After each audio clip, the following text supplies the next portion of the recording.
next image. Right, this one, I know what I want to do. I've got a bit of flare here, a bit of flare there. Don't actually hate it, but on this image I am going to reduce it, if not remove it completely. Sort out a little bit of contour, but really I love this image as is. Does anything need doing particularly? No, I like it. So first thing we're going to do, now if you saw the Lightroom section, you would have seen that I added a little bit of colour in Lightroom. However, I am actually going to remove that colour so I can re-add it in. And that's mainly just because I want to play around with the tones a little bit, and it's just so much easier to do that if it's a completely black and white image.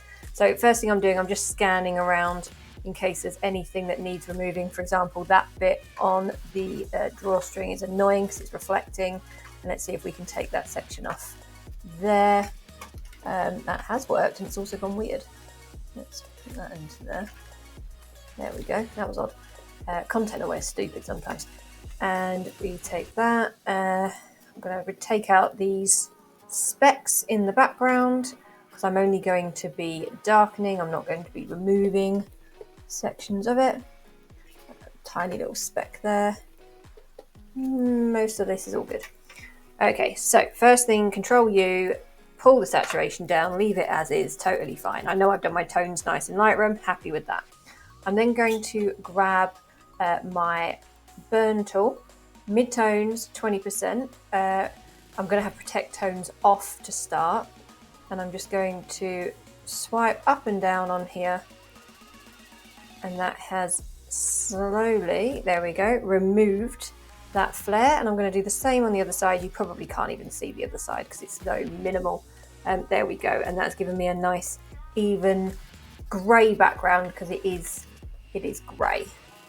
Okay, so next section, let's do the contouring. So I'm going to do a contour technique here where I do it straight onto the image. I like doing this when it's black and white, works quite well. So we're going to go Control J, so I am on a duplicate layer. Burn tool on midtones at 20%, dodge tool midtones at 20%, both with protect tones on for now. And I'm just going to draw over the contour that already exists on this image. Now, if you've watched my other videos, you will have seen that 9 times out of 10, I am doing this on a 50% grey layer. And by doing it on a 50% grey layer, I am controlling the tones. Everything is well, it's very nice, and you can turn it on and off and see at the end how dramatic it is. The reason I like doing it this way is totally personal, but it feels very artistic, like I'm drawing on the image, and I do like that. So someone who comes from sort of an arty kind of background, but also this is just the technique I used to use years ago, and it's sometimes quite nice for me to just go back to it because it's a technique I perfected, I got good at, and I like just doodling basically, and that's what's happening here. So I'm going to go into my dodge tool now, watching to make sure that I am not overexposing. That is incredibly important. And to make sure you're not overexposing, if you go to the info panel, if I drag this around, if you see my bright section here where it says 200, it says the numbers just up in this section here. If it hits 255, that's pure white. We don't want that.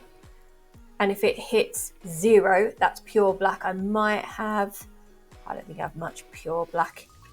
Might be some in there. It's low, but you're aiming to not have any pure black or any pure white, because you want a nice range of tones. Even though it feels black and white, you want it to have a really good tonal range. Not to mention, it will print better if you have that. I can do another video at some point really going into that, but just to briefly cover that now. Okay, let's pull these sections in here. I think this is going to look really good, and I'm really glad I've done the contour this way because it feels sketched. It feels, painting with light, quite literally. Okay, so are you ready for the reveal? Before, after. How cool is that? Unless you just me that thinks that's cool, but I think that's really cool. I think that looks really, really cool.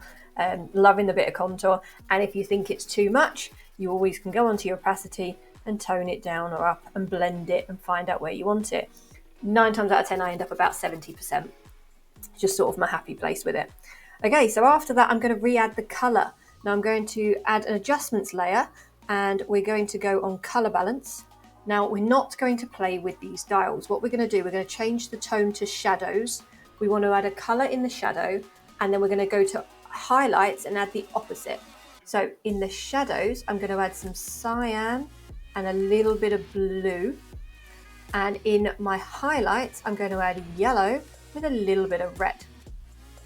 Now that's going to give me my nice metallic feel. Now if you zoom in, oh, I love it. I love this color range, like it makes me so happy already. And then preserve luminosity on or off, you can test that. It's normally on for me, but it does do slightly different things, especially on a color image.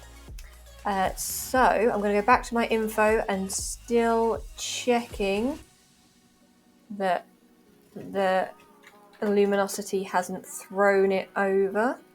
And we haven't, we're still okay. Perfect. I love it. Okay, that looks brilliant. So to be honest, I was thinking about changing the crop, right?